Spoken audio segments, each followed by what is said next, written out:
नमस्कार, मैं अंजलि मिश्रा। स्वागत है आप सभी का दो न्यूज में। आपको बता दें कि बिहार में सियासी पारा हाई है। बिहार में जो है इस वक्त सिचुएशन जो है आर पार की नजर आ रही है और इसी बीच नीतीश कुमार जल्द किसी भी समय जो है बीजेपी में शामिल हो सकते हैं, इस तरीके की खबरें सूत्रों के अनुसार मिल रही है। और इसे लेकर जिस तरीके के बीजेपी के नेता बयान दे रहे हैं, जिस तरीके से बयानबाजी हो रही है, इसने सबको असमंजस में डाल दिया है कि क्या सच में नीतीश कुमार पलटी मारने के लिए तैयार है। जी हां, बिल्कुल सही सुना आपने। नीतीश कुमार को लेकर जिस तरीके की अटकलें चल रही, जिस तरीके की चीजें चल रही हैं, उससे अगर आप देखेंगे तो भयंकर तरीके से बिहार में बड़ी परिवर्तन की ओर जो है ये पूरी लहर बढ़ती हुई नजर आ रही है। लोगों की माने तो बिहार में जल्द सत्ता पलट हो सकता है। लालू प्रसाद यादव अपने तरफ से लगे पड़े हैं, नीतीश कुमार अपने तरफ से लगे पड़े हैं, बीजेपी के जो नेता है वो भी काफी ज्यादा अगर आप कहेंगे कि सॉफ्ट नजर आ रही है। इन्होंने एक सॉफ्ट एक आप कहेंगे कि एक जो है रुझान है वो उन्होंने बना रखा है। तो कहीं ना कहीं पूरी तरीके से जो पावर शिफ्ट है, भयंकर तरीके से जो पूरा पावर शिफ्ट है वो देखने के लिए इस वक्त मिल रहा है, जैसा कि हमने आपको बताया है। अब ऐसे में इस मामले को लेकर लगातार बयानबाजियों का दौर भी देखने के लिए मिल रहा है। बयानबाजी करने से भी कोई पीछे हटता हुआ नजर नहीं आ रहा है और इन सब के बीच एक बार फिर से जो है बयानबाजियों का दौर देखने को मिल रहा है। और इस मामले को लेकर अब आरजेडी के एमपी मनोज झा का भी बयान है। मनोज झा जी क्या कह रहे हैं, जरा सुन लीजिए। देखिए, सीधी तौर पे मैं ये बात फिर से दोहरा रहा हूँ। 9 अगस्त 22 को जब ये गठबंधन बना, उसकी बुनियाद की ईंट आदरणीय मुख्यमंत्री नीतीश जी, लालू जी और तेजस्वी जी ने रखी। उस ईंट की तासीर थी कि हमें भाजपा के भय, भूख और घृणा वाली जो राजनीति है उसको विराम देना है और उसमें कामयाब हुई। सृजन का सिलसिला चल पड़ा और वो चल रहा है। आज भी उप मुख्यमंत्री जी साथ साथ मुख्यमंत्री जी के थे। लेकिन ये जो संशय की बात जो लोग करते हैं, इसलिए मैंने कहा था कि ये संशय, मैं समझता हूँ माननीय मुख्यमंत्री जी भी टेलीविजन देख रहे होंगे। मुझे यकीन है कि वो शाम तक इसका खंडन कर देंगे। कहीं न कहीं से महागठबंधन को नुकसान हो रहा है, क्योंकि जो संशय बना हुआ है जनता में आपके नहीं, महागठबंधन को नुकसान, देखिए बिहार बहुत अरसे बाद हम लोग एक प्रोडक्टिव पॉलिटिक्स में गए हैं और वो बरकरार रहेगा। ये संशय के बादल छट जाएंगे। एक बड़ा सवाल है कि मैं उतनी बड़ी हैसियत का आदमी हूँ नहीं। तो जैसा कि आपने सुना कि आरजेडी के जो है ये नेता, उनको अभी भी शायद उम्मीद है कि नीतीश कुमार पलटी ना मारे। उन्होंने कहा कि नीतीश कुमार इस पर विराम लगा देंगे, अपनी तरफ से बयान कर देंगे। बिहार का जो राजनीति है, बिहार का जो है चीजें है, तो वो उस तरीके से ही है, चलता रहेगा। इस मामले को लेकर किसी तरीके की कोई तकलीफ या किसी तरीके की कोई परेशानी देखने के लिए नहीं मिलेगी। वही दूसरी तरफ आपको बता दें कि चिराग पासवान जो है, आपको बता दें एलजेपी के राष्ट्रीय अध्यक्ष, उनका भी पूरे बिहार के सियासी घमासान को लेकर, बिहार में चल रही सिचुएशन को लेकर बयान सामने आया। जरा सुनिए क्या कुछ कहना है चिराग पासवान जी का भी। देखिए, फिलहाल लोक जनशक्ति पार्टी रामविलास ने पैनी नजर पल पल बदलती परिस्थितियों पर रखी हुई है। कयास बहुत लगाए जा रहे हैं, संभावनाएं बहुत सी तैयार की जा रही हैं, पर मैं मानता हूं कि हाइपोथेटिकली किसी भी प्रश्न का जवाब देना निराधार होगा। ऐसे में मुझे लगता है सही समय का सबको इंतजार करना चाहिए।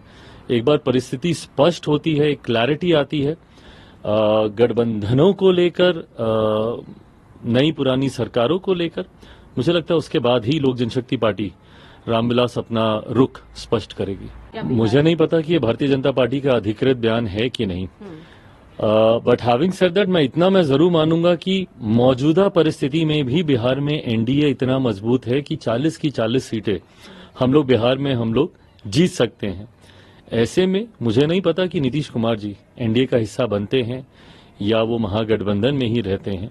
जैसा मैंने कहा कि परिस्थितियों पे नजर है और एक बार पूरी क्लैरिटी आ जाए, उसके बाद ही लोक जनशक्ति पार्टी रामविलास अपना रुख तय करेगी। This is what exactly I am saying.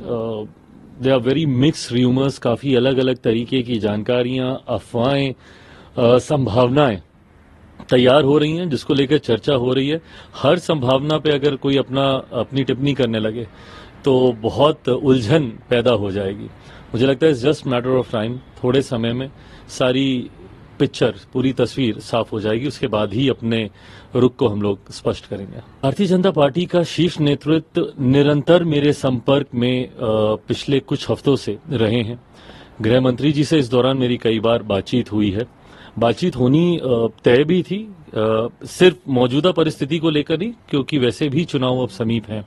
2024 Lok Sabha के चुनाव अगर मतदान अप्रैल में होना है तो मार्च में अधिसूचना भी आ जाएगी और फरवरी में हम लोग चल रहे हैं।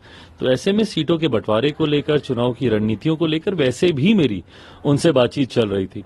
मौजूदा परिस्थिति में जो डेवलपमेंट्स हैं इसको लेकर भी संभावित मुलाकात मुझे लगता है आने वाले दिनों में तय होगी, जहां पे अधिकृत जानकारी गठबंधन में चल रही नई हलचलों को लेकर मुझे प्राप्त होगी, जिसके आधार पर लोक जनशक्ति पार्टी रामविलास भी अपना पक्ष रखेगी। मैं भविष्यवक्ता नहीं हूं, मुझे नहीं पता कि बदलाव की परिस्थिति कुछ ऐसी बनती है नहीं बनती है। क्या जरूर लग रहे हैं जिस तरीके से सरगर्मियां बढ़ी हुई हैं, मैं मानता जरूर हूं कि कुछ तो हलचल है।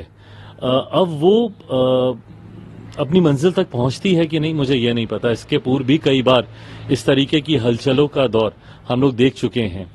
ऐसे में ये वाली जो सरगर्मी है वो किस अंजाम तक पहुंचती है या नहीं पहुंचती है, मुझे लगता है समय ही बताएगा। वो बदलाव के बाद ही स्पष्ट किया जाएगा। कल देर रात लोक जनशक्ति पार्टी बिहार प्रदेश के तमाम पदाधिकारियों के साथ हम लोग की बैठक हुई है। बैठक में हर संभावित परिस्थितियों पर हम लोगों ने चर्चा की है। पार्टी की तरफ से मुझे अधिकृत किया गया है गठबंधन से जुड़े किसी भी विषय पर फैसला लेने के लिए। मुझे लगता है थोड़े 2-4 दिनों में जैसे जैसे परिस्थितियां स्पष्ट होंगी, क्लैरिटी आएगी कई विषयों को लेकर और उसी के आधार पर फैसले लिए जाएंगे। तो जैसा कि आपने सुना, चिराग पासवान जी यहाँ पर कहते नजर आ रहे हैं कि मौजूदा परिस्थिति में बिहार में एनडीए इतना मजबूत है कि हम 40 की 40 सीटें जीत सकते हैं। मुझे नहीं पता कि नीतीश कुमार एनडीए का हिस्सा बनते हैं या इंडी गठबंधन में ही रहते हैं। एक बार स्थिति पूरी स्पष्ट हो जाए उसके बाद ही जो है एलजेपी अपना रुख जो है तय करेगी। तो साफ तौर पर अगर देखेंगे तो बिहार में बहुत ज्यादा सियासी उठापटक इस बार देखने के लिए मिल रहा है। और जैसा कि हम कह रहे हैं आपको, नीतीश कुमार अपनी तरफ से जो है चीजें कर रही हैं, बीजेपी के नेता जो है इस वक्त नरमी इस पर दिखा रही हैं।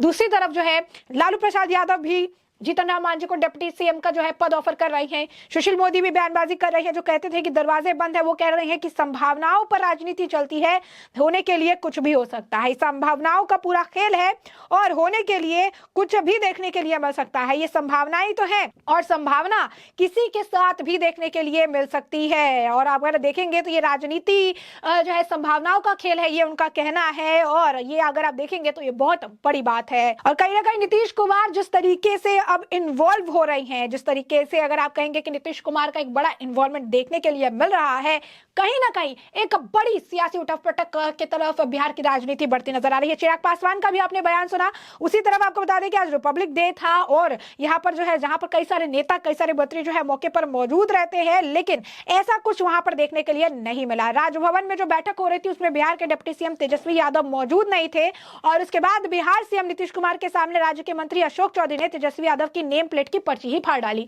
उसके बाद भी कोई रिएक्शन देखने के लिए नहीं मिला। तो कहीं ना कहीं एक तरह से अपने एक्शन से, एक तरह से बीजेपी नेताओं के अगर आप कहेंगे बयान से जो चीजें हैं वो साफ होती नजर आ रही है कि पूरा पत्ता जो है नीतीश कुमार लालू प्रसाद यादव का काट रहे हैं। क्योंकि कहा जा रहा था कि जिस तरीके का विश्वासघात लालू प्रसाद यादव नीतीश कुमार को देने वाले थे, उसको लेकर उन्होंने पूरी पटकथा जो लिख रखी थी, इसके बारे में नीतीश कुमार को जानकारी लग गई और नीतीश कुमार से काफी आहत नजर आए, कांग्रेस से भी काफी आहत नजर आए। क्योंकि कहीं ना कहीं इंडी गठबंधन के लिए जो मशाल लेकर चलने वाले थे वो यही थे, उन्होंने ही आगे जो है बढ़ाने का इसे काम किया है। लेकिन इस मशाल को लेकर किसी भी तरीके से कोई अगर आप कहेंगे कि जो रिएक्शंस कहिए, चीजें कहिए, इनकी तरफ से कोई इंटरेस्ट ही देखने के लिए नहीं मिला, जिससे वो बेहद ज्यादा आहत नजर आए कि सब कुछ इन्होंने किया और कांग्रेस ने इन्हें दूध में पड़ी मक्खी की तरह निकाल कर जो है फेंक दिया है। और यही कारण है कि वो नाराज चल रहे थे, लालू प्रसाद यादव से नाराज चल रहे थे, कांग्रेस से, और इसके बाद उन्होंने बड़ा कदम जो है अपनी तरफ से उठाया है और बड़ा कदम उठा के वो आगे बढ़ते हुए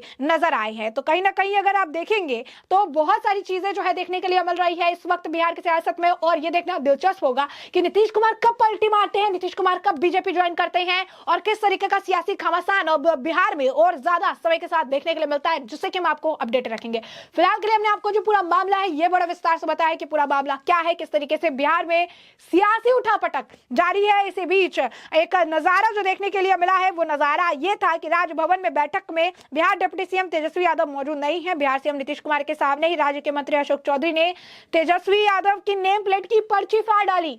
नीतीश कुमार के चेहरे पर कोई रिएक्शन नहीं था। वहीं आपको बताया हमने चिराग पासवान इस पर रिएक्शन दे रहे हैं। मनोज झा जो है उनका मानना है कि शायद नीतीश कुमार जो है पलटी नहीं मारेंगे और आने वाले समय के साथ वो स्पष्ट कर देंगे कि नीतीश कुमार किसी भी तरीके से कहीं भी जो है शामिल नहीं हो रहा। अभी देखना दिलचस्प होगा, जिससे कि हम आपको अपडेट रखेंगे। फिलहाल के लिए इस पूरे मामले पर आपकी भी जो राय हो हमें कमेंट सेक्शन में कमेंट करके जरूर साझा करिएगा। धन्यवाद।